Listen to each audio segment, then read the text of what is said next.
하나님 말씀 욥기서 4장 42장 10절부터 17절 말씀입니다. 욥기서 42장 10절부터 12절의 말씀, 17절의 말씀. 욥이 그 벗들을 위하여 빌매 여호와께서 욥의 곤경을 돌이키시고 욥에게 그전 소유보다 갑절이나 주신지라. 이에 그의 모든 형제와 자매와 및 전에 알던 자들이 다 와서 그 집에서 그와 함께 식물을 먹고 여호와께서 그에게 내리신 모든 재앙에 대하여 그를 위하여 슬퍼하며 위로하고 각각 금 한 조각과 금고리 하나씩 주었더라. 여호와께서 욥의 모년에 복을 주사 처음 복보다 더하게 하시니 그가 양 1만 4천과 약대 6천과 소 1천결이와 암나귀 1천을 두었고 또 아들 7과 딸 3을 낳았으며 그가 첫째 딸은 여미마라 이름하였고 둘째 딸은 그시아라 이름하였고 셋째 딸은 게렌 합북이라 이름하였으며 전국 중에 욥의 딸들처럼 아리따운 여자가 없었더라. 그 아비가 그들에게 그 오라비처럼 산업을 주었더라. 그 후에 욥이 140년을 살며 아들과 손자 4대를 보았고 나이 늙고 기한이 차서 죽었더라. 아멘. 할렐루야. 할렐루야. 우리 하나님 참 좋으신 하나님이십니다. 지금 이 시간도 하나님의 은혜와 평강이 여러분들과 여러분들의 가정과 직장과 사업장 그리고 여러분들의 자녀들까지 하나님의 은혜가 흐르고 넘치도록 채워지길 주의 이름으로 축원합니다. 자, 우리 따라합니다. 나는 예수님 안에서 모든 사람들을 이해하고 용서하고 사랑하겠습니다. 자, 우리 선포의 기도 드립니다. 나사렛 예수의 이름으로 명하노니 내 안에 가난의 영, 채무의 영은 떠나갈지어다. 내 앞에 하나님의 축복을 가로막는 모든 악한 영들은 속히 떠나갈지어다. 내 죄로 인하여 나를 떠나갔던 모든 영권, 인권, 물권은 속히 회복되어 돌아올지어다. 아멘. 우리 안에 가난의 영, 채매의 영이 다 떠나 간절로 믿습니다. 하나님의 축복을 가로막는 모든 악한 영들이 떠나가고 나를 떠나갔던 영권, 인권, 물권의 권세들이 다 회복되어 돌아온 줄로 믿습니다. 할렐루야. 이 시간 하나님께 영광 올려드리는 귀한 시간 되시길 주의 이름으로 축원합니다. 오늘 욥기서 42장 10절부터 17절의 말씀을 가지고 처음보다 많은 복이라는 제목으로 말씀을 나누겠습니다. 따라합니다. 처음보다 많은 복. 처음보다 많은 복. 우리가 이 땅에 살아가면서 가장 원하는 것은 바로 서로의 행복이고 그 안에서 이루어져가는 행복한 가정을 꾸미고 이루며 나아가는 일이에요.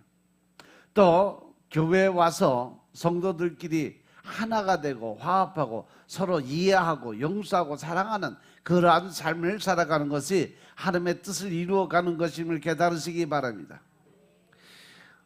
이 땅에 살아가면서 행복한 가정을 꿈꾸지 않는 사람이 어디 있겠어요?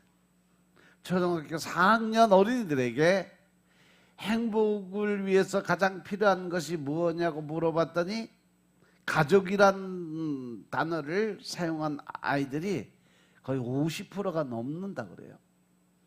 그리고 그렇게 답한 아이들의 행복 지수가 다른 아이들보다 훨씬 높게 나타났다고 그래요. 하나님은 이 땅의 고단한 인생길에서 쉼과 기쁨을 가정에서 누리게 하셨어요. 이 괴테가 임금이든 백성이든 자기 가정에서 평화를 찾는 자가 가장 행복한 사람이다라고 이야기했어요. 뭐 계급이 낮고 높고 천하고 귀하고 이 모든 사람들의 그 삶의 목표가 자기 가정에서 평화를 찾는 그러한 삶이 가장 행복한 사람이라고 했어요. 조지 뮤어가 인간은 자기가 갖고 싶은 것을 찾아 세상을 방황하다가 결국엔 가정에 돌아와 그것을 발견한다고 그랬어요. 그것이 바로 행복한 삶이에요. 그런데 집안에서 가장 행복한 삶을 이루어가야 되는 사람들이 밖에서 그것을 찾다가 결국은 집으로 돌아와서 깨닫게 된다는 거죠. 또 루스가 단란한 가정은 밖에서 보면 견고한 성벽이고 안에서 보면 훌륭한 보금자리다라고 했어요. 많은 지혜자들이 이렇게 가정이 이 땅에 있는 것들 중에 최고의 가치라는 것을 이야기를 하고 있어요. 이렇게 우리는 우리 가정이 왜 세워져야 하는지를 다시 한번 생각해 봐야 될 때다. 이제 2026년 첫 번째 드리는 주일 예배, 첫 예배입니다. 그래서 우리가 올 한 해 하나님 앞에 어떻게 드려야 될지, 또 우리가 어떻게 살아야 될지, 또 어떠한 모습으로 서 있어야 될지 한번 돌아보는 시간 되시길 주님으로 축원합니다. 시편 127편의 말씀을 보면 여호와께서 집을 세우지 않으시면 세우는 자의 수고가 헛되다는 말씀이 있어요. 시편 127편 1절부터 5절 말씀 보겠습니다. 시편 127편 1절부터 5절의 말씀. 여호와께서 집을 세우지 아니하시면 세우는 자의 수고가 헛되며 여호와께서 성을 지키지 아니하시면 파수꾼의 경성함이 허사로다. 너희가 일찍 일어나서 늦게 누우며 수고의 떡을 먹음이 헛되도다. 그러므로 여호와께서 그 사랑하시는 자에게는 잠을 주시는도다. 자식은 여호와의 주신 기업이요 태의 열매는 그의 상급이로다. 젊은 자의 자식은 장사의 수중에 화살 같으니 이것이 그 전통에 가득한 자는 복되도다. 저희가 성문에서 그 원수와 말할 때에 수치를 당치 아니하리로다. 아멘. 여호와께서 집을 세우지 아니하시면 세우는 자의 수고가 헛되고, 이것은 곧 가정이 세워지는 것도 바로 하나님의 섭리 안에서 하나님의 뜻과 하나님의 방법대로 하나님의 명령에 순종하는 삶을 통해서 이루어져야 된다라는 말씀입니다. 따라서 우리가 아무리 수고하고 노력을 해도 하나님이 지키심이 없다는 것은 결국 우리가 이 땅에 이룰 수 있는 것이 아무것도 없다라는 말씀이에요. 그래서 2절부터 5절의 말씀이 그 이유와 또 방법에 대해서 말씀을 하신 거예요. 많은 사람들이 자신의 어떤 노력과 계획으로 성공을 이루기 위해서 노력하고 애를 쓰고 살아가. 열심히 일하고 가정을 꾸리고 더 나아가서 자녀를 양육하고 더 나은 미래를 위한 꿈을 꾸면서 살아갑니다. 그런데 오늘 이 시편 기자는요, 우리에게 아주 중요한 교훈을 주고 있어요. 바로 우리가 하는 모든 일에 하나님의 간섭이 없이는 우리의 모든 수고와 노력은 결국 헛된 것밖에 될 수 없다는 거죠. 이 시편은 자녀들이 하나님의 선물임을 상기시키면서 그들을 통해 주시는 축복과 기쁨에 대해서 설명을 하고 있어요. 따라서 하나님께서 함께하지 않으시는 인생의 일이나 모든 활동은 그것이 어떠한 일이든지 간에 또 그것의 수고가 또 그것의 대가가 많고 적음에 관계없이 모든 일들은 헛된 일이 될 수밖에 없다. 반대로 하나님의 임재와 개입 안에서 이루어지는 삶은 하나님 보시기에 가치가 있고 더 나아가서 그러한 삶이야말로 우리에게 주신 하나님의 축복의 길이라는 것임을 깨달으시기 바랍니다. 그래서 1절 2절 말씀을 보시면 하나님의 임재와 개입의 축복을 말씀하세요. 하나님께서는 우리의 수고가 헛되지 않게 하세요. 우리는 일에 능숙해지고 연륜에 쌓일수록 자력으로 해냈다는 생각에 모든 공을 자신에게 돌려요.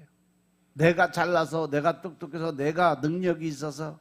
그런데 혼자만의 수고와 열심은 언제 무너질지 모른다는 거죠. 하나님의 지켜주심이, 하나님의 보호하심이 필요치 않은 순간은 한 시간도 없어요. 시편 127편의 첫 두 소절은요, 하나님의 임재와 하나님의 개입이 없는 인생의 활동은 다 헛된 것이라는 교훈을 전하고 있어요. 이 교훈은 만약 여호와께서 하지 아니하시면 이라는 조건을 알리는 것과 뭐뭐가 헛되다라는 결과를 알리는 그러한 절을 결합한 문장 구조로 나오는데, 세 가지 예를 통해 제시가 됩니다. 각 예문에서 헛되며 헛되도다라는 단어가 계속 나오는데, 이는 가치가 없고 헛되고 텅 비어 있고 거짓과 속임 등의 뜻을 나타내는 거죠. 결국 우리가 이 땅에서 자기의 힘으로 세상의 지식을 가지고 또 자기 생각과 자기 방법대로 하는 그 모든 것은 결국 끝까지 이루어져 나갈 수 있는 것이 없다는 거예요. 왜? 인간이 가지고 있는 유한적인 능력 때문에 그래요. 전능하신 하나님의 도우심으로 무한적인 그런 능력의 힘이 나타나야 되는데, 내가 알고 있는 내 방법, 내 뜻, 내 식대로 살아가다가 보면 결국 우리는 어디 가서든 벽에 부딪힐 수밖에 없다. 그런데 그 문제를 해결할 수 있는 방법이 없다는 거죠. 오직 전능하신 하나님이 개입을 하셔야, 우리를 도우시는 성령님의 개입이 있어야 그 문제를 풀어갈 수 있다는 사실들 명심하시기 바랍니다. 집이란 단어는요, 개인과 가족의 어떤 거주지, 뭐 왕의 궁궐, 동물들의 은식처, 또 이방 신의 사당 같은 그러한 것, 특히 이 집의 가장 큰 단어는 바로 하나님의 성전을 가리키는데 사용이 됐어요. 1절에 집을 세운다는 표현은 문자적으로 거주지를 건축하는 일을 뜻하면서도 상징적으로는 한 가정이나 가문을 세우는 일, 또는 왕의 경우 왕조를 세우는 일을 함축해서 정리해 놓은 말씀이에요. 가문이나 왕권을 설립하는 중대한 일에 하나님의 개입이 없다면, 하나님의 그 일을 함께 하지 않으신다면 그 일에 가담하는 자들의 수고와 노력이 헛되고 미래를 바라볼 수 없다. 앞으로 다가올 희망이 없다라는 거죠. 왜? 인간적인 그 능력과 힘을 가지고 어떠한 일을 하더라도 결국은 벽에 부딪힐 거고, 넘지 못할 산에 부딪히게 될 때 결국 주저앉고 만다는 거죠. 두 번째 뭐냐? 성을 지키는 데 있어서 하나님의 개입이 없으면 모든 것이 헛것이라는 거. 왜? 다 빼앗겨 버리니까. 파수꾼은 적으로부터 나라를 지키는 엄정한 임무를 수행하는 자들이지만, 더 나아가서 그 성을 보호하고 계시는 하나님의 손길이 그들과 그 도성에 미치지 않는다면 파수꾼들의 그 눈 가지고는 성 전체를 다 볼 수가 없다는 거예요. 그래서 그들의 수고가 결국 헛된 것이 될 수밖에 없다는 거죠. 그래서 세 번째는 일상생활에서도 하나님의 개입이 없으면 모든 수고와 그 결과도 결국은 헛살라는 거죠. 2절의 첫 문장이 너희가 일찍 일어나고 늦게 누우며 수고의 떡을 먹음이 결국 헛되도다. 이 말씀을 직역하면 바로 너희가 일찍 일어나고 앉기를 미루고 또 수고해서 빵을 먹는 것이 너에게 헛된 일이라는 거예요. 여기서 앉기를 미룬다는 그런 말은 뭐냐? 휴식을 미룬다는 말로 쉬지 않고 일하는 모습. 우리가 열심히 쉬지 않고 일을 한다 할지라도 결과물이 얻어지는 것이 없을 것이다. 왜? 하나님의 개입이 없으면. 여기서 강조하는 것은 하나님의 개입이 없다면 사람의 일상적인 노동과 노력만이 허사가 아니라 그로 인해 얻은 결과물, 수고의 떡조차도 결국은 허사라는 거예요. 남는 게 없다는 거죠. 왜? 인간이 가지고 있는 능력으로 얻어진 것은 모래알 같은 거예요. 손에 쥔 거 같은데 다 빠져버려요. 쉽게 말해서 열심히 한 달 동안 밤낮을 가리지 않고 쉬지도 않고 열심히 일을 했어. 그래서 돈을 많이 받은 것 같은데 하루 지나고 나니까 통통한 통장이 텅 빈 통장으로 바뀌어버려. 왜? 내가 열심히 일하는 동안 뒤에서 사건들은 계속 벌어요. 돈 쓰는 돈벌레가 생겨요. 그래서 계속 열심히 일한 만큼 열심히 뒤에서 갉아먹는 충들이 생긴다는 거죠. 결국 남는 돈은 기존에 하나님이 주신 것 외에는 남는 게 없다는 거죠.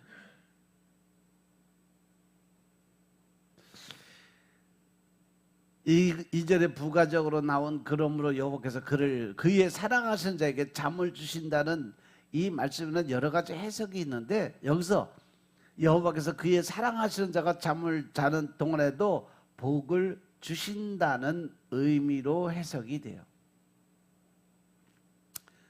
분명한 것은 잠이 하나님의 축복을 뜻한다는 점이에요. 그런데 잠 자체를 하나님의 축복의 잣대로 보는 것, 잠이 많은 사람이나 뭐 잠을 잘 자는 자나 다 하나님의 사랑을 입은 자라는 주장은 잘못된 생각이에요. 이제서 시인이 갑작스럽게 이 잠에 대해서 이야기하는 것 같지만, 일찍 일어나 잠자리에 들기까지 앉기를 미루고 열심히 일하는 자들에게 현실적으로 가장 필요한 것이 뭐냐? 쉬는 시간이잖아요. 그래야 피곤이 풀리고 그래야 새로운 에너지를 얻게 되는 거예요. 그래서 잠은 고된 일상을 보내는 사람들에게 하나님께서 주시는 하나님의 계획과 축복을 말씀하고 있음을 깨달으시기 바랍니다. 그래서 하나님께서 사랑하는 자에게 잠을 주신다는 것은 그만큼 그 사람의 마음에 뭘 준다는 거예요? 평안함, 기쁨, 즐거움.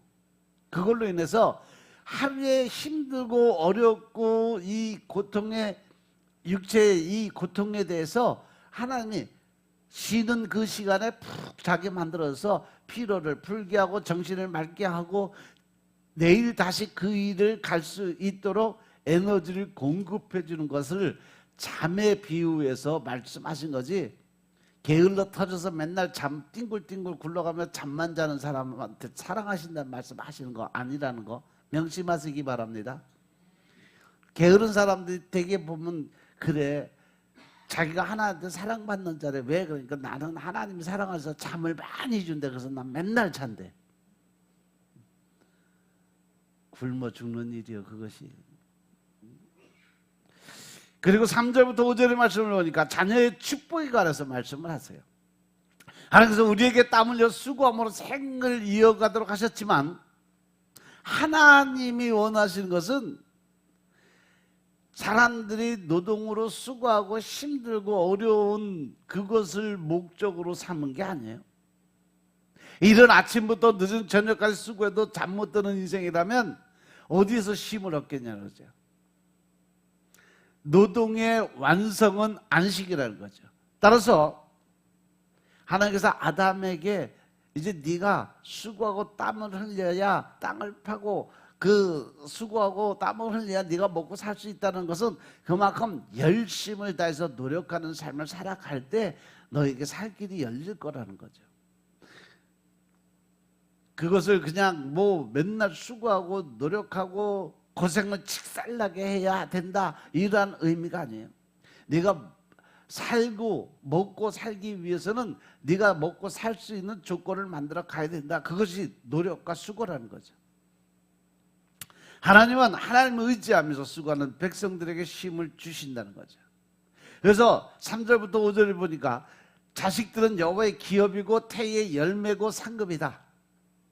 그러면서 젊은 자의 자식은 장사의 수중의 화살 같고 이것이 그의 화살통에 가득한 자, 즉 자녀가 많은 자들. 그래서 우리 옛날에 보면요, 한 가족에 보통 7, 8명씩 돼요. 자녀들이 많이 난 사람 뭐 12명, 뭐 14명. 어느 목사님 부부는 보니까 자녀가 17명이 돼. 엄청나죠? 30년을 넘게 애 만난 거예요. 근데 걔네들이 한 살이면 제일 큰 애는 17살이잖아. 그죠?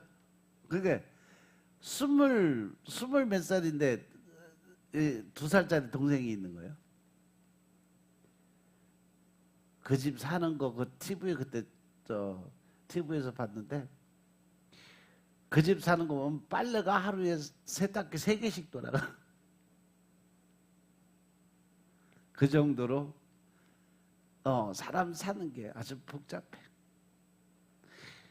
그래서 이 3절에 보니까 보라로 시작해서 청중의 주목을 끈 후에 자녀를 예로 들어서 부모와 하나님과의 관계, 부모에게 주신 하나님의 축복을 5절까지 쭉 설명을 해요. 1절이나 2절 또 3절이나 5절 모두 하나님의 간섭과 하나님의 덕분에 얻게 되는 유익을 담고 있다는 것이 공통점이에요. 시편 127편 전체에 성벽이 있는 도상 안에 사는 사람들과 삶을 다루고 있는데 그 증거로 127편에 언급된 사람들은 건축자, 파수꾼, 일반인, 자식, 부모, 원수가 있고 관련 장소 집이나 성문이라는 단어를 썼고 이들과 장소에 관련된 일이 설명이 됐어요. 또한 자식은 집을 짓는 행위는 가문이나 왕조를 세우는 상징적인 의미와도 연결되니까 가문과 왕조를 세우는데 필수 요소인 자식에 대한 언급과 자연스럽게 연결을 시켜놨어요. 여기서 자식을 하나님의 기업으로 소개하는데 기업이라는 것은 뭐예요?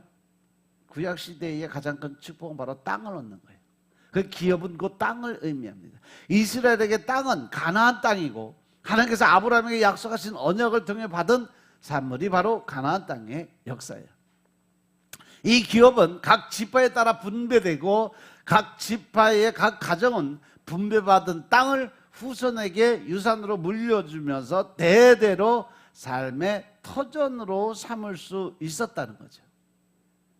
따라서 땅이 하나님의 것인 것처럼 각 가정에서 주신 자녀도 하나님의 소유라는 것을 설명하기 위해서 땅의 기업을 설명을 하신 거예요. 자녀들은 너희들의 것이 아니라는 거예요. 내가 낳았다고 해서 내 새끼 아니라는 거예요. 그 새끼는 바로 누구야? 하나님의 신 기업이라는 거죠. 하나님의 땅이라는 거예요. 결국 그것은 하나님, 그 자녀들의 소유권은 바로 내가 가지고 있다는 거예요. 믿으시면 하나만 합시다. 그래서 땅이 한 가정의 유업이 되는 것처럼 자식도 대대로 출생해서 가문과 왕조의 대를 세워가는데 하나님의 계획 안에 들어있는 자녀들이라는 거죠. 그래서 자녀는 네 새끼가 아니고 내 새끼다. 우리는 자녀들을, 우리 이 땅에 뭐로 왔어요? 청지기의 사명으로 왔어요. 그래서 하나님의 선물로 주신 자녀는 바로 내 새끼가 아니라 하나님의 자녀니까 그 새끼는 바로 하나님의 왕이고 왕자고 공주가 되는 거예요. 청지기가 왕자나 공주를 구박하면 그 청지기는 어떻게 될까? 한편 기업은 기본적인 땅 의미에도 이스라엘과 하나님에게 적용이 돼서 이스라엘은 하나님의 기업으로, 하나님께서는 이스라엘의 기업으로 불렀어요. 기업이란 개념은요, 언약을 통한 하나님과 이스라엘 간의 친밀하고 연속적인 관계를 설명하고 있어요. 그리고 자녀는 태의 열매와 하나님의 상급이다라고 설명을 해놨어요. 태의 열매는 어머니 뱃속에 아이가 잉태된 상태를 비유적으로 표현한 말씀이죠. 각 여인의 태인을 열고 닫는 권한이 하나님께 있으니까 태를 열어서 아이를 잉태하게 하신 것을 하나님의 상급이라고 표현을 하고 있죠. 따라서 자녀는 하나님께서 주신 은혜인 것임을 깨달으시기 바랍니다. 그리고 나서 4절 5절에 보니까 자녀가 잉태되고 태어난 것만이 하나님의 축복이 아니라 자녀가 있음으로 인해서 따라오는 힘, 유익과 행복도 하나님의 축복인 것임을 설명하고 있는 거예요. 젊은 자식은 젊을 때 낳은 자식이란 뜻인데 이와 같은 자식은 용사의 손에 있는 화살들로 비유가 됐어요. 용사에게 있어서 화살이나 창은 용사가 전쟁에 나갔을 때 그의 생명을 지켜줄 수 있는 가장 직접적인 수단이에요. 이처럼 자식도 부모에게 있어서 육체적으로나 정신적으로나 물질적으로나 아주 든든한 버팀목이 되어줄 거라는 거죠. 더구나 용사의 화살통에 화살이 없으면 많으면 많을수록 그가 적과 더 오래 겨룰 수 있는 원천이 되는 것처럼 자녀도 많으면 부모가 어려움을 당할 때 큰 힘이 될 수 있고, 그래서 그 부모는 행복한 삶을 살 수 있다는 거죠. 특히 부모가 성문에서 원수와 대면할 때 그들 사이에 오가는 말에 자녀가 나서서 부모를 지지해 주거나 분별 있게 행동해서 원수에게 수치를 당하지 않도록 막아줄 자도 바로 자녀라는 거예요.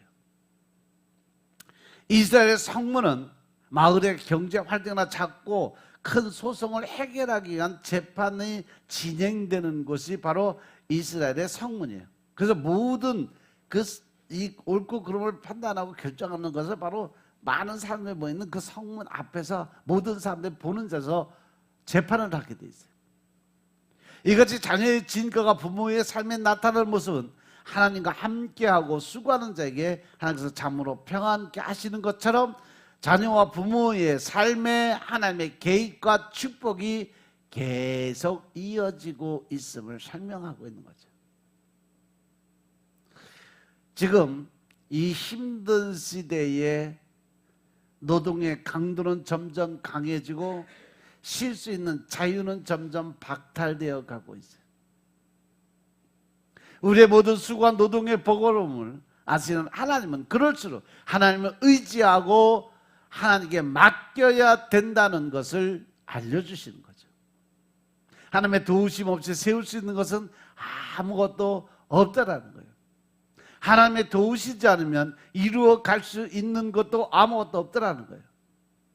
따라서 여러분들 스스로가 어떠한 계획을 갖고 또 어떠한 일에 대해서 내 능력으로 해결하려고 하는 것은 어느 정도 시간이 가고 어느 정도 일이 진척되면 막힐 때가 많다는 거예요.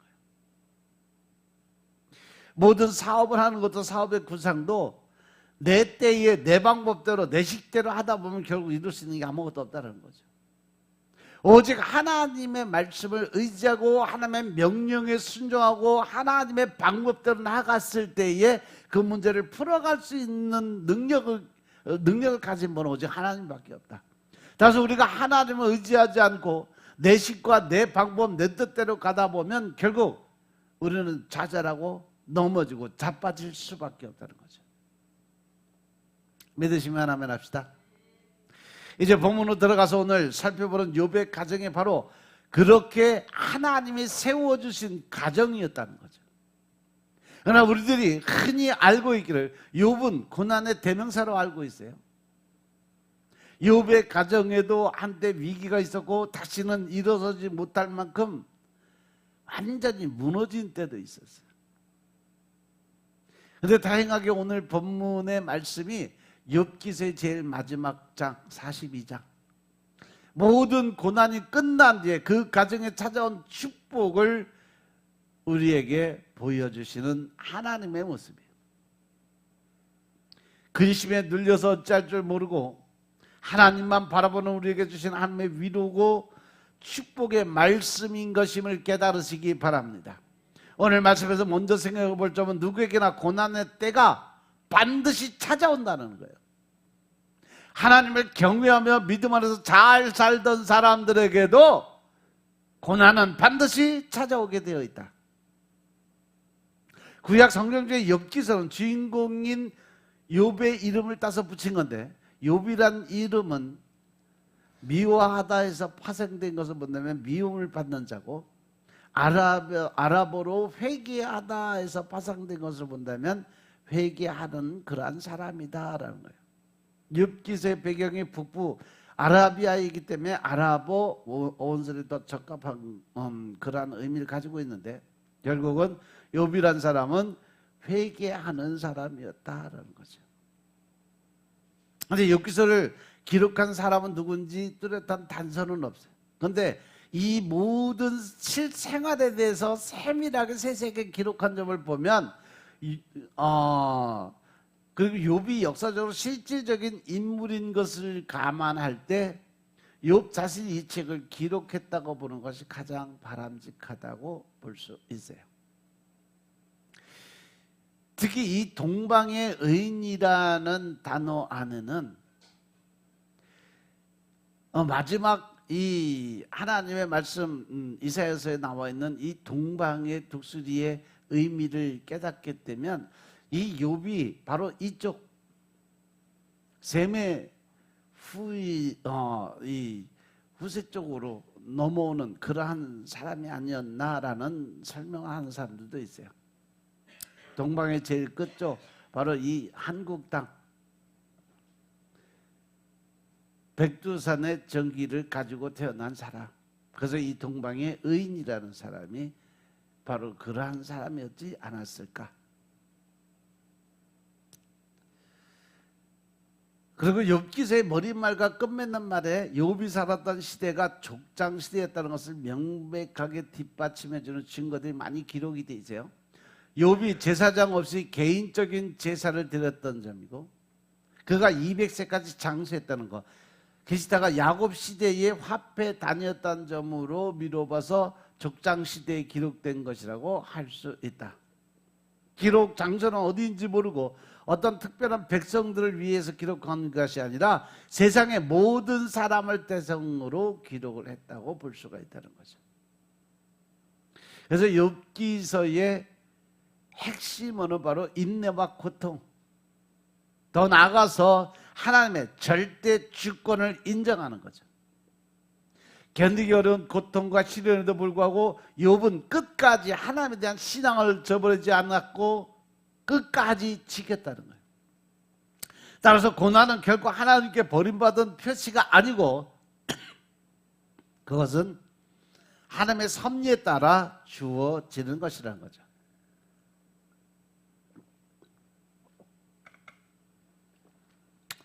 따라서 고난 중에도 믿음을 굳게 갖고 하나님께 원망을 드리지 아니하면 반드시 하나님의 방법으로 모든 문제가 해결될 것임을 믿으시기 바랍니다.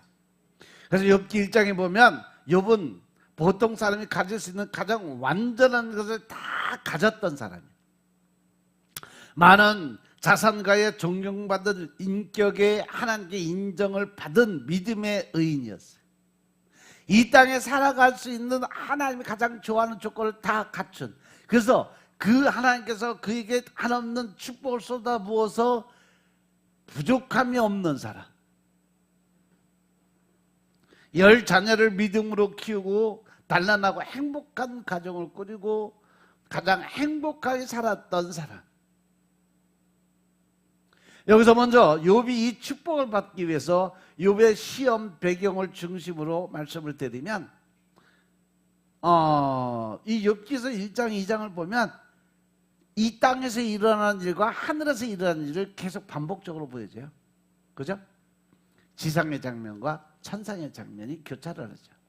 먼저 지상 장면은 욥에게 초점을 맞춰요. 1절부터 5절 말씀 보면 욥은 아브라함과 동시대에 아브라함 시대에 같이 살았던 우스 땅에 살았던 사람이 욥이에요. 내적으로는 순전하고 외적으로는 정직하고 하나님을 경외하며 악에서 떠난 인물이었다라고 기록이 돼 있어요. 그 욥의 가정은 다복해서 아들이 7이고 딸을 3을 두었어요. 성경 말씀대로 표현하자면 동방에서 가장 큰 자라고 설명을 해요. 양이 7,000마리, 낙타가 3,000마리, 소가 500결이, 암낙이 500마리, 많은 종을 거부린 거부로 왕같은 위인의 삶을 살았던 사람.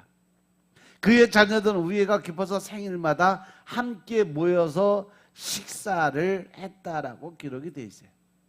4절에. 그리고 생일잔치 다음 날이면 제사장 욥은 자녀를 불러 그 수만큼 하나님 앞에 번제의 제사를 드렸어요. 혹시 자녀들이 생일날 먹고 마시고 취중에라도 하나님을 배반했을까? 하나님 앞에 죄를 짓지 않았을까? 그래서 그들을 성결하게 바꾸기 위한 제사를 드렸던 거죠. 여기서 이 배반으로, 즉 저주로 번역한 히브리어는 원래 축복 아니면 찬양의 뜻을 단어예요. 하나님께 저주라는 단어를 쓸 수 없었던 이 저자의 완곡한 표현이죠. 여러분 자녀가 부지 중에라도 죄를 지어서 하나님께서 멀어지지 않도록 신중하게 자녀를 돌본 사람이에요. 항상 자녀가 신앙을 성결하게 유지하도록 늘 성스럽게 자녀들의 그 모든 것을 지켜와서 도와줬어요. 따라서 욥의 경건함은 바로 몸에 배인 습관적 버릇이었다는 거죠. 그러면서 이제 갑자기 하늘나라의 법정에 초점을 맞춰요. 6절부터 12절의 말씀이 하루는 하나님의 아들들 곧 천사들이 하나님 앞에 섰어요. 타락한 천사들의 두목인 이 사탄도 이곳에 참석을 했죠. 그래서 여호와께서 하나님께서 이 사탄과 문답을 해요. 너 어디서 왔냐? 그랬더니 땅을 두루다니며 여기저기 다녀왔다고 이야기를 하죠. 이 사탄은요, 할 수만 있다면 우는 사자와 같이 호시탐탐 하나님의 백성을 미혹하고 노리는 존재예요. 사탄이 하나님의 대적자로 표현되지만 창조주와 대등한 맞서라는 의미는 아니에요.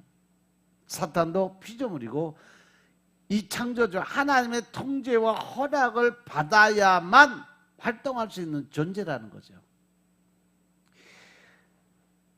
이 마귀 사단이 하나님의 사람들을 시험하고 또 공경에 빠뜨리고 힘들게 하고 어려운 일을 만들어 가는 거는 엽기서에 보면 아주 자세히 설명을 해놨어요. 하나님이 허락을 하시니까, 하나님이 거기까지 허락을 하셨으니까 그렇게 내게 오는 거예요. 그러면 그것을 바로 우리는 하나님이 나를 그만큼 믿었으니까, 그만큼 사랑하시니까, 그만큼 이 연단과 고난을 통해서 2배의 축복의 결말을 만들어 주기 위한 하나님의 방법이었음을 깨닫고 늘 범사에 감사드릴 수 있는 여러분들의 삶이 되시길 주님으로 축원합니다. 아멘. 천상 법정에서 하나님은 욥의 신앙을 순전하다고 판정을 하셨어요.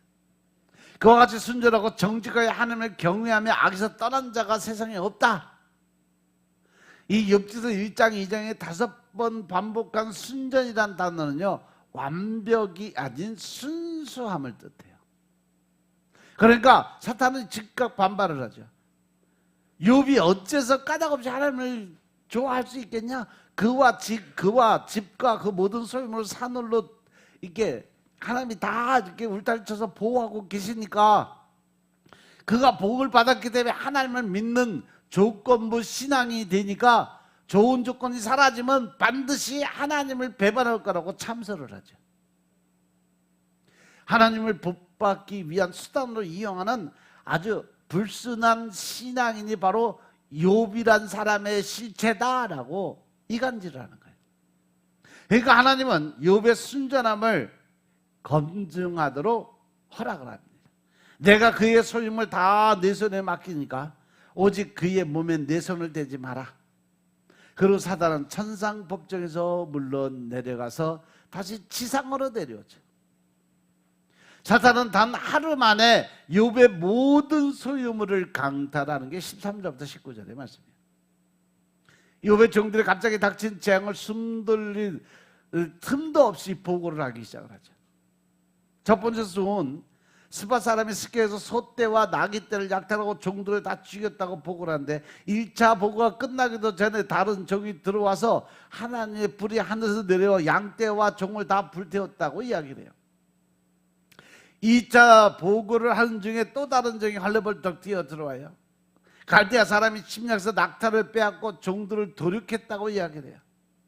이 3차 보고가 마치지도 않은데 또 다른 장이 급하게 들어옵니다. 그가 태풍이 집이 무너져 장남에서부터 시작해서 장남 집에서 잔치하던 욥의 자녀들 모두가 다 죽었다라고 설명을 하죠. 전 재산과 10명의 자식을 한 날 한시에 다 잃은 욥의 반응이 참 놀라워요. 야, 진짜 동병의 의인이라는 소리가 들을만해. 그는 즉시 일어나서 겉옷을 찢고 머리를 밀고 땅에 엎드려서 하나님을 경배합니다. 사탄의 파사한 공격에도 욥은 하나님을 찬양합니다. 내가 못대해서 적신이 나왔은즉 또한 적신이 그리로 돌아올지라. 주신 자도 여호와여 취하신 자도 여호와시니 여호와의 이름이 찬송을 받을지어다. 할렐루야, 할렐루야. 나한테 이런 일이 일어났으면 과연 내가 하나님께 이렇게 찬양하고 경배드리고 감사드릴 수 있을까? 물론 욥도 마음이 찢어지고 아팠겠지. 그냥 흔히들 꿈이었으면 좋겠다 하는 욥도 이 모든 것이 꿈이었으면 좋겠다 싶었을 거예요. 하지만 재앙 현장에도 하나님의 주권을 인정을 했습니다. 내가 알몸으로 태어난 존재였으니까 알몸으로 하나님께 돌아갈 것을 각오하는 거죠. 모든 재산과 자식이 하나님의 선물이었고 영원한 내 소유물이 아닌 것임을 인정을 했어요. 고난 중에서도 여호와는 찬양받으실 분이라는 고백을 유지했어요. 하나님을 향해서 어리석게 원망하고 불평하지 않았다라는 거죠. 그리고 2장 1절부터 6절은 다시 하늘나라 법정을 비춥니다. 천사들과 사단이 다시 모여 첫 법정에서와 똑같은 문답을 합니다. 하나님은 욥의 신앙이 검증을 통과했다라고 선언했죠. 3절에 보니까 내가 내 종 욥을 유하게 봤냐? 그와 같이 순전하고 정직하고 하나님을 경외하면서 악에서 떠난 자가 세상에 없다. 내가 나를 격동하게 까닭없이 그를 치게 하였어도 그가 오히려 자기의 순수함을 굳게 지켰다라고 이야기를 해요. 결국 이 사탄 마귀의 송사가 거짓으로 밝혀졌는데도 불구하고 사단은 포기하지를 않아요. 껍데기일 뿐인 소유물 대신 욥의 몸을 치면 본색이 드러날 거다라고 장담을 하죠. 4절 5절에 보면 가죽으로 가죽을 바꾸오니 사람이 모든 소유물로 자기의 생명을 바꾸올지라. 이제 주의 손을 펴서 그의 뼈와 살을 치소서. 그리하면 정령 대면할 주를 욕하리이다 라고 또 이간질을 해요. 그런데 하나님은 2차 검증도 허락을 하십니다. 6절에 보니까 여호와께서 사단에게 말씀하는 내가 그를 네 손에 붙이노라. 오직 그의 생명은 해하지 마라. 그리고 이제 바로 7절부터 10절이 바로 지상장면이죠. 땅으로 내려온 마귀 사탄이 1차 법정에서 완패한 사탄은 도끼를 품었어요. 눈에 가시 같은 욥의 몸을 융단 폭격하듯이 공격을 합니다. 발바닥에서 정수리까지, 발바닥에서 머리끝 정수리까지 악성 종기가 나게 했어요. 욥은 속수무책으로 당합니다. 잿더미 위에 앉아서 가려운 몸을 기와 조각으로 긁는 것을 긁는 것밖에 그거 할 수 있는 일이 없었어요.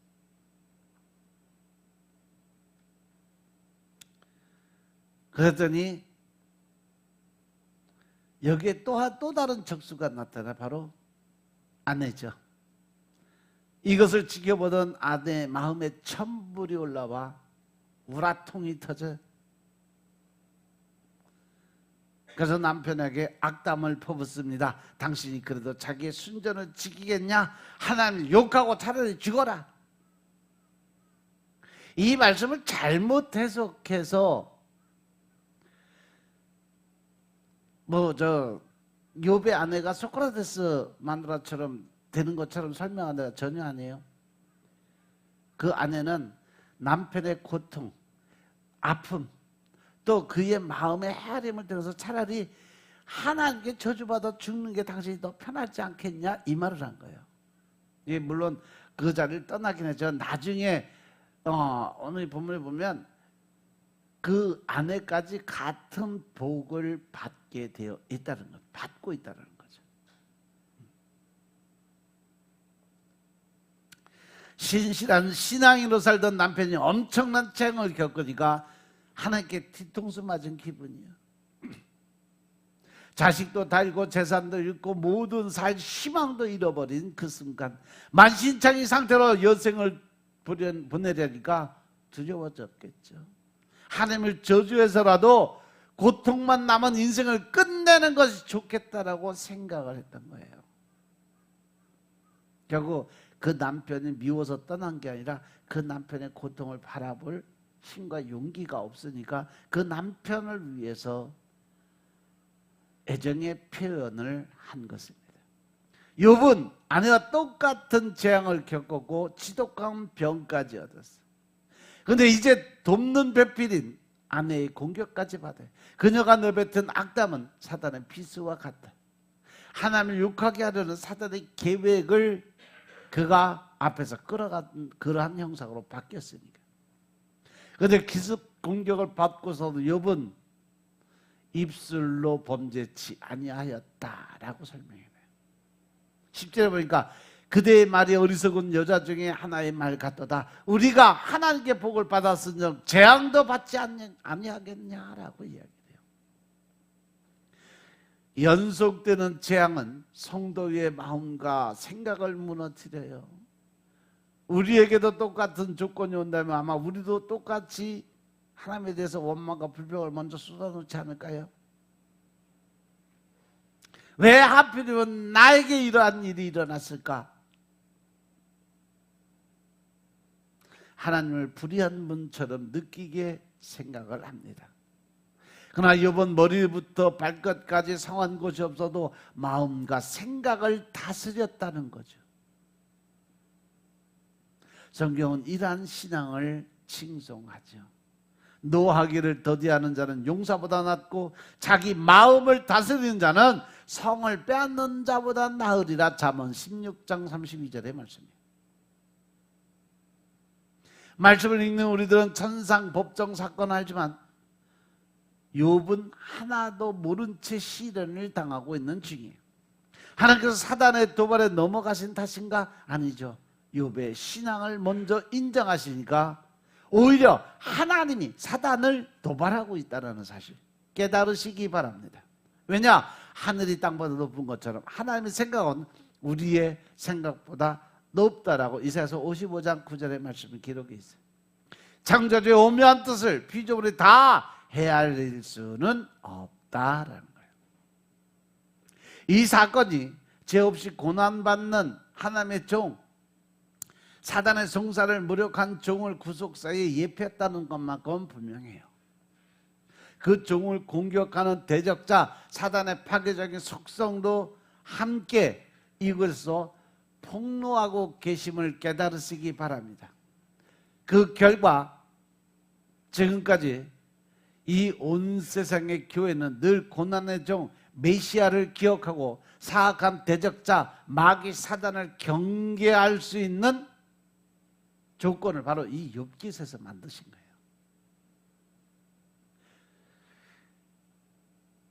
로마서 9장의 말씀처럼 투기장이가 자기 뜻대로 귀하게 쓸 그릇과 천하게 쓸 것을 만들 권한이 있다라는 거예요. 그래서 창조주께서도 피조물을 자신의 뜻대로 사용하실 권한이 있다라는 사실 명심하시기 바랍니다. 피조물이 감히 창조주께 왜 그렇게 하셨냐고 따질 수는 없다는 거죠. 그런데 사람들이 가지는 지식적인 머리로는 하나님의 이 엄중하신 말씀을 이해하기도 힘들지만 인정하지도 못해요. 그러니까 늘 마음속에 내 방법, 내 뜻, 내 식대로의 삶을 주장하는 거예요. 늘 하나님의 말씀하신 것을 그래서 반항이 일어나요.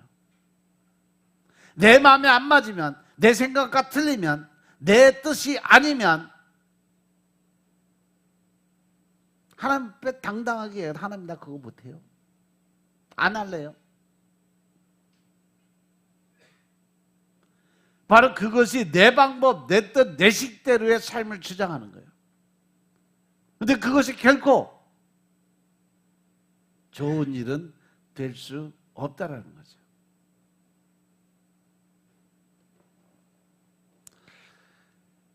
하지만 막상 재앙을 겪을 때 본능적으로 우리는 욥보다는 그의 아내의 반응에 공감을 하게 됩니다. 그죠? 우리는 절대 권력을 가진 독재자는 항상 부당한 폭군이었던 역사적 경험을 가지고 있던 사람이에요. 그래서 전능자의 뜻을 운운할 때 마음이 시작부터 좀 불편한 마음을 가지고 시작을 해요. 왜? 하나님도 부당한 독재자처럼 통치할까 봐 불안을 느끼는 거죠. 그런데 성경은 언약 백성을 사랑하시는 왕의 성품을 반복해서 증언을 합니다. 구속사는 연약한 죄인 원수를 위해서 독생자를 주신 그분의 사랑을 확정하는 모습을 보여요. 주님은 하나님의 백성들의 가장 좋은 것을 주기 원하시는 분이심을 깨달으시기 바랍니다. 성도는 이 신앙적 경험을 구속사 속 사건에서 서로 알고 공유를 하고 왔어요. 따라서 성도의 고난 문제는 구속사의 팩트에 기초해서 해석을 해야 그 문제가 풀려갈 수 있습니다. 내게 다가온 어떤 어려운 문제나 힘든 문제나 또 하나님이 말씀하신 그 뜻이 아직 이루어지지 못한 부분에 대해서는 나를 먼저 돌아봐야 된다는 거죠. 내가 하나님 앞에 얼마나 정당하고 떳떳한 그 모습으로 서 있는지, 아니면 내가 얼마나 회개의 삶을 통해서 나의 잘못을 인정하고 내 안에 있는 모든 미움이나 증오나 또 판단하고 정죄하고 시비하는 이러한 삶들을 다 버리고 살았는지, 내 안에 온 하나님이 말씀하신 대로 온유와 겸손과 또 하나님의 영으로 무장되어 있는지, 남을 이해하고 용서하고 사랑하는 그 마음을 가지고 과연 나는 얼마나 하나님의 사람으로 하나님의 뜻을 세상에 보이기 위한 삶을 살았는지 이 시간 돌아보시기 바랍니다. 욥은 하나님의 오묘한 뜻을 위해서 선택받은 일종의 고난의 종이에요. 죄 없는 자로서 하나님의 영광을 위해 고난을 받은 사람. 이런 측면에서 보면 고난의 종 누구죠? 바로 예수 그리스도의 그림자로 볼 수가 있다는 거죠. 사단의 권세를 적절히 조율하신 하나님의 손길 때문에 사단은 욥을 꺾지 못했어요. 하나님은 욥이 감당하지 못할 시험을 허락지 않으시고 시험 당할 즈음에 무슨 길을 준다? 피할 길을 내주신다. 그래서 너희 감당하게 하셨던 분이 하나님이었음을 깨달으시기 바랍니다. 결국 하늘 법정에서 내린 하나님의 판정이 옳았다는 사실이 천상 천하에 드러나게 되어 있다는 거예요. 욥기서는 개인의 고난에 대한 이유를 상세하게 설명한 풀이집이 아니에요. 욥기서는 독자에게 천상 법적의 속기록을 공개하면서도 하나님의 속 생각까지 낱낱이 공개하지는 않았어요. 고난에 관한 하나님의 오묘한 뜻은 끝까지 감추어뒀죠. 우리가 겪는 고난의 이유를 명확하게 알고 설명할 수 있어야 성숙한 신앙이라고 할 수 있을까? 아니요. 욥의 친구들은 고난의 이유를 아는 척하면서 열심히 설명을 해서, 근데 결론은 어떻게 됐어요? 니들이 잘못했으니까 욥한테 가서 용서를 구해라. 왜? 잘난 척하고 아는 척하고 교만한 것이 바로 하나님 앞에 죄라는 거예요. 이것이 요백의 악담을 퍼부은 욥의 아내보다도 못한 신앙이라는 거예요. 욥의 아내는 오면 하나님의 뜻을 아는 척하지 않았어요. 불순하긴 했어도 진실한 자기의 감정, 즉 남편을 사랑하는 마음도 하나님에 대한 그 경외로움을 그대로 표현했을 뿐이죠. 그래서 그녀는 나중에 욥의 친구들처럼 하나님께 꾸중 듣는 일이 없이 욥과 함께 회복하는 자리에 들어옵니다. 하나님께서 심각한 고난을 겪은 욥과 그녀를 긍휼히 여겨주신 거죠. 하나님께서 인정하신 신앙은 고난의 현실에서도 하나님의 공의로우심과 선하심을 믿고 참고 견디는 거라는 거죠. 순전한 신앙은요, 신실하게 끝까지 자기 신앙을 견디고 지켜내는 것이라는 거예요. 인생에 하나님의 오묘한 뜻을 다 헤아릴 수 없음을 인정하고 하나님의 주권에 순복하는 믿음을 가져야 된다. 하나님 말씀하신 건 너희는 여호와의 말에 어떻게 해라? 순복할지어다. 우리는 하나님의 말씀에 절대 순종, 절대 복종의 삶을 살아야 된다. 내가 사는 형편이, 사정이, 또 조건이 나의 이 육신적인 세상의 생각과 내 생각을 결부해서 하나님의 말씀에 대적하는 것이 아니라 나의 모든 걸 다 내려놓고 하나님의 명령하시면 그 자리에 순종할 수 있는 삶의 주인공이 되시길 주의 이름으로 축원합니다. 욥기서는요, 번제 장면으로 시작하고 번제 장면으로 끝나는 특징이 있어요. 죄로부터 회복하는 방편이 본문을 감싼 구조예요. 욥은 하나님께서 순전하다고 인정하신 신앙이에요. 그런데 그런 고난 중에서 인생이 하나님 앞에서 의로울 수 없음을 고백하면서 구속자를 갈망하죠. 하나님을 대면하고서는 고난의 이유를 따져 묻던 죄를 회개하고 하나님을 신뢰합니다. 그런데 욥이 이렇게 모든 사람이 부러워할 완전한 가정을 이룰 수 있었던 것이 뭐냐? 바로 하나님께서 그 집을 세워주셨기 때문이라는 거죠. 하나님께서 그를 인정해 줬기 때문에, 그가 하나님을 절대 배반하지 않고 그가 하나님의 뜻에 절대 순종하는 믿음을 가졌기 때문에, 하나님 말씀에 절대 복종하는 믿음을 가졌기 때문에 그는 하나님의 사람으로 거듭날 수 있었다는 거죠. 그래서 처음보다 2배의 축복을 받을 수 있는 조건을 가질 수 있었음을 깨달으시기 바랍니다. 나머지는 이따 오후 시간에 하겠습니다. 기도드리겠습니다. 아버지 하나님 감사드립니다. 오늘도 우리가 믿음 안에서 하나님 나를 바라볼 수 있도록 도와주시니 감사합니다. 신령과 진정의 마음으로 주님의 뜻을 깨닫고 주님의 말씀에 순종할 수 있는 믿음의 기초를 얻게 하시니 감사합니다. 올 한 해도 오직 예수, 오직 한 길의 길을 걸어갈 수 있도록 주여 축복하시고, 주님이 말씀하신 대로 우리가 다 변화되는 사건이 일어나게 하여 주옵소서. 주님 나를 변화시켜 주옵소서. 이러기 위해서는 우리가 이 세대를 본받지 말고 오직 마음을 새롭게 함으로 변화를 받아야 될 줄로 우리가 깨닫고 알게 됩니다. 하나님의 선하시고 기뻐하시고 온전한 뜻이 무엇인지 분별하고 그 말씀에 순종하고 복종하는 믿음을 갖고 주님 앞에 서게 하옵소서. 모든 말씀을 주 예수 그리스도의 이름으로 감사드리며 기도드려 싸움나이다. 아멘.